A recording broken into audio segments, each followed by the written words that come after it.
ഛത്തീസ്ഗഡിൽ ബജരംഗ് ദളിന്റെ മനുഷ്യക്കടത്ത് പരാതിയിൽ അറസ്റ്റിലായ മലയാളി കന്യാസ്ത്രീകൾക്ക് 9ാം നാൾ ജാമ്യം. ബിലാസ്പൂരിലെ NIA കോടതിയാണ് സിസ്റ്റർ വന്ദന ഫ്രാൻസിസിനും സിസ്റ്റർ പ്രീതി മേരിക്കും ജാമ്യം അനുവദിച്ചത്. കന്യാസ്ത്രീകൾ ഇന്ന് തന്നെ ജയിൽ മോചിതരാകും. ജാമ്യ ഉത്തരവിനോട് വൈകാരികമായാണ് കന്യാസ്ത്രീകളുടെ ബന്ധുക്കൾ പ്രതികരിച്ചത്. കേസ് റദ്ദാക്കണമെന്ന ആവശ്യവും ഉയരുന്നുണ്ട്. രാഷ്ട്രീയ പ്രവർത്തകരും എല്ലാവരുടെയും ശ്രമഫലം കൊണ്ട് ഇപ്പോൾ ഈ അവസ്ഥയിൽ എത്തി. ആശങ്ക നിറഞ്ഞ ആയിരുന്നു ഈ മണിക്കൂർ വരെ. പിന്നെ ഇന്നലെ പ്രോസിക്യൂഷൻ കാര്യമായിട്ട് എതിർത്തില്ലെന്ന് കേട്ടപ്പോൾ തൊട്ട് ഒരു ചെറിയ നേരിയ ആശ്വാസം എനിക്കുണ്ടായിരുന്നു. ഇന്നിപ്പോൾ ഏതായാലും വളരെ സന്തോഷം. അത് ആദ്യമേ ദൈവത്തോട് ഞങ്ങൾ നന്ദി പറയുന്നു. അതോടൊപ്പം തന്നെ ഇതിനു വേണ്ടി ഞങ്ങളുടെ ഒപ്പം നിന്ന എല്ലാ ഭരണാധികാരികളോടും ഒപ്പം സഭാ നേതാക്കളോടും നന്ദി പറയുന്നു. പിന്നെ ഞങ്ങളുടെ MLA ഈ സംഭവം അറിഞ്ഞ അന്ന് മുതൽ ഞങ്ങളോടൊപ്പമുണ്ട്. ഈ നിമിഷം വരെ വിധി പറയുന്നവരെ ഞങ്ങളുടെ ഒപ്പം നിന്ന് MLA ഞങ്ങൾ പ്രത്യേകം നന്ദിയോടെ ഓർക്കണു. ഈ വിഷയം അറിഞ്ഞ അന്ന് മുതൽ ഇതൊരു പൊതുവായൊരു പ്രശ്നമാണെന്നുള്ള രീതിയിൽ വളരെ രീതിയിലുള്ള പ്രതിഷേധം പൊതുവിൽ ഉയർത്തിക്കൊണ്ടുവരാനായിട്ട് നിങ്ങളുടെ എല്ലാവരുടെയും സപ്പോർട്ടുണ്ടായിരുന്നു. അതുകൊണ്ട് നിങ്ങൾക്കും അതോടൊപ്പം തന്നെ ഇതിന് ഒരു പൊതുവായ പ്രശ്നമായി കണ്ട് ഇതിന് എല്ലാവിധ സപ്പോർട്ടും തന്നെ ഞങ്ങളുടെ കുടുംബത്തോടൊപ്പം നിന്ന എല്ലാവർക്കും ഞങ്ങളുടെ ആത്മാർത്ഥമായ നന്ദി രേഖപ്പെടുത്തുകയാണ്. ഇനിയൊരു ഇതുപോലൊരു ഇൻസിഡൻറ്റ് ഇനി ഒരു കന്യാസ്ത്രീമാർക്കോ ഒരു പ്രേക്ഷിതർക്കും ഇനി ഉണ്ടാവരുത്. ഇനി കോടതി ഇടപെടൽ കൂടുതൽ നീണ്ടുപോകാതെ ഈ കേസ് എത്രയും പെട്ടെന്ന് അവസാനിപ്പിക്കണമെന്നാണ് ഞങ്ങൾക്ക് പറയാനുള്ളത്. എല്ലാവർക്കും നന്ദി.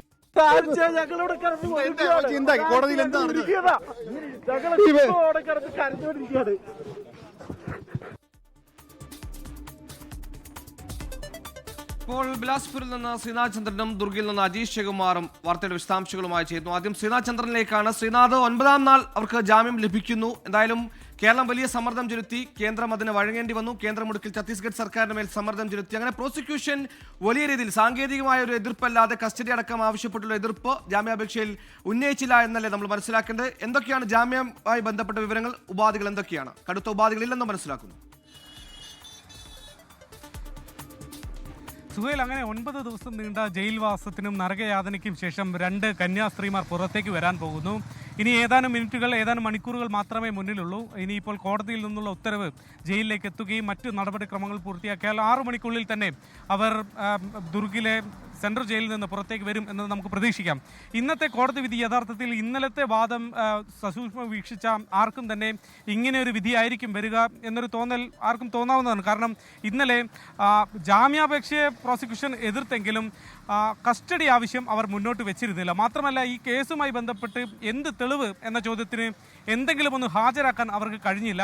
കേസ് അതിൻ്റെ പ്രാഥമികമായ ഘട്ടത്തിൽ എന്നതാണ് 8ാം ദിവസവും അവർക്ക് പറയാനുണ്ടായിരുന്നത്. അതുകൊണ്ട് ഇന്നൊരു ജാമ്യാപേക്ഷയിൽ അനുകൂലമായൊരു വിധി നമ്മൾ പ്രതീക്ഷിച്ചിരുന്നതാണ്.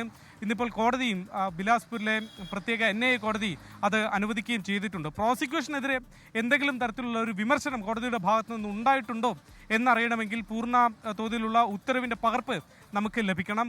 കോടതി ഇപ്പോൾ ഓറലി പറഞ്ഞ വിധി മാത്രമേ നമുക്ക് മുന്നിലുള്ളൂ. ഉത്തരവിൻ്റെ പകർപ്പ് അല്പസമയത്തിനകം തന്നെ കോടതിയുടെ വെബ്സൈറ്റിൽ പബ്ലിഷ് ചെയ്യും എന്നതാണ് നമ്മൾ മനസ്സിലാക്കുന്നത്. അതിൽ കൂടുതൽ വിവരങ്ങൾ ഇതുമായി ബന്ധപ്പെട്ടുണ്ടാകും.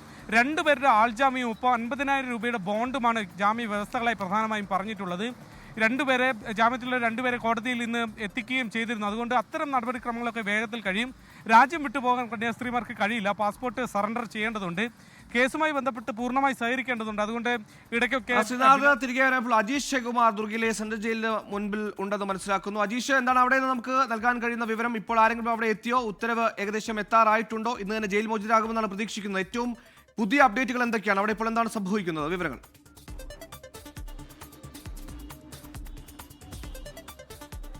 സുഹൈല, എന്തായാലും ഈ NIA കോടതിയിൽ നിന്ന് എക്സിക്യൂഷൻ ഓർഡർ അത് ജയിലിലേക്ക് എത്തണം. ആ ജയിലിലേക്ക് എത്തുന്ന സമയം അവിടെ ഈ ജയിലിൽ കിട്ടിക്കഴിഞ്ഞാൽ വളരെ കുറച്ച് സമയം മാത്രം മതി ഈ കന്യാസ്ത്രീകളുടെ മോചനത്തിനായി. അതിന് വേണ്ടിയിട്ടുള്ള എല്ലാ ഏർപ്പാടുകളും ചെയ്തതിന് ശേഷമാണ് ഇവിടെ നിന്നുള്ള ഇവരുടെ സംഘം മടങ്ങിയിട്ടുള്ളത്. ഇപ്പോൾ ജയിലിൽ ആരും തന്നെ ഇല്ല. നേരത്തെ ഈ വിധി കേൾക്കാനായി തന്നെ എല്ലാ രാഷ്ട്രീയ പാർട്ടികളുടെ പ്രതിനിധികളും ഈ 2 കന്യാസ്ത്രീകളുടെ ബന്ധുക്കളും ഈ ജയിലിന്റെ പരിസരത്ത് തന്നെ ഉണ്ടായിരുന്നു.